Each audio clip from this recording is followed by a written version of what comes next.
वफाकी हुकूमत का 5 साल से लापता अफराद के खानदानों को 50-50 लाख रुपए देने का ऐलान। ये सपोर्ट पैकेज है, उसे मुआवजा ना समझा जाए। वजीर कानून की मीडिया ब्रीफिंग। हमास के शहीद रहनुमा इस्माइल हनिया की नमाज जनाजा दोहा में अदा कर दी गई। नमाज जनाजा में कतरी हुक्काम, हमास और अल फतह क़यादत अमीर जमात इस्लामी पाकिस्तान ने शिरकत की। तदफीन दोहा ही के कब्रिस्तान लॉजियल में की जाएगी। मुल्क भर में इस्माइल हनिया की शहादत पर शोक का समा। सरकारी इमारात पर कौमी परचम सरनिगू।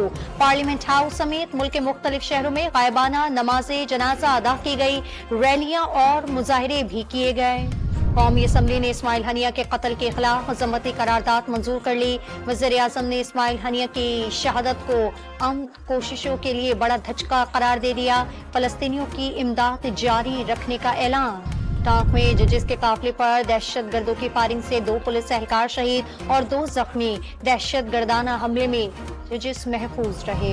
इस्लामाबाद हाई कोर्ट ने पीटीआई की एहतजाज की दरखास्त पर अदालती हुक्म के बावजूद फैसला न होने पर तौहीन अदालत कार्रवाई की दरखास्त मुस्तरद कर दी। रावलपिंडी के लियाकत बाग में जमात इस्लामी का धरना 8वें रोज भी जारी। हुकूमत पंजाब ने मुज़ाकरात के बाइस गिरफ्तार मुकामी रहनुमाओं और वर्कर्स की रिहाई का फैसला कर लिया।